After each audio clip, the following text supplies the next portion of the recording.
So in this problem, we need to express the set B in the tabular form. Let us begin. So first, let's try to read the set. So we have the set B, which contains the element x, such that x belongs to the set of integers and x squared is less than 20. So that means here we have to choose the integer values of x. X belonging to the set of integers means x can only take integer values. And from the set of integers, we can pick up only some specific values, such that when we square those values, it has to be less than 20. Meaning, so when we take the set of integers, it has all the negative values. We have -4, -3, -2, -1.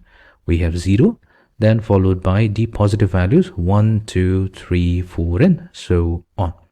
Now from this big set, we only have to pick up some specific values of x, such that when we square those values, we have to get where it has to meet the criterion that it's less than 20.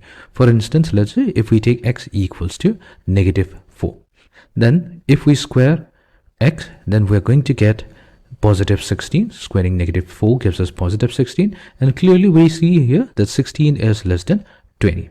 Then we can take x equals to -3. Squaring it gives us x squared equals to 9, and 9 is less than 20. We can take x equals to -2 as well. So when we square x, we are going to get positive 4. 4 is less than 20. We can take x equals to -1. Squaring x gives us positive 1. 1 is definitely less than 20. And then we can take x equals to 0. 0. Squaring 0 is simply 0. And that is also less than 20. And we can also consider positive values as well. So that means if we take positive 4, squaring it also gives us positive 16. That's going to be less than 20. Positive 3 is also going taking x equals to positive 3, and squaring it gives us positive 9, which is less than 20. So that means we can take positive 2, positive 1.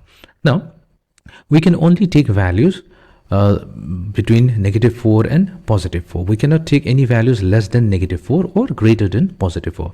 Meaning, let's say if we take x equals to -5, and when we square x, then squaring -5, that gives us positive 25, and clearly 25 is not going to be less than 20. So that's not true, because 25 is greater than 20.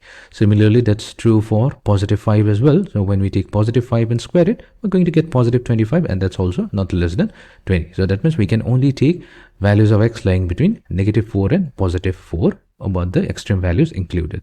So that means our set B, when we express it in the tabular form, we have to list out all the elements. So set B contains the elements -4, -3, -2, -1, 0, and it contains the positive values positive 1, positive 2, positive 3, and positive 4. So these are the elements that are contained in the set B.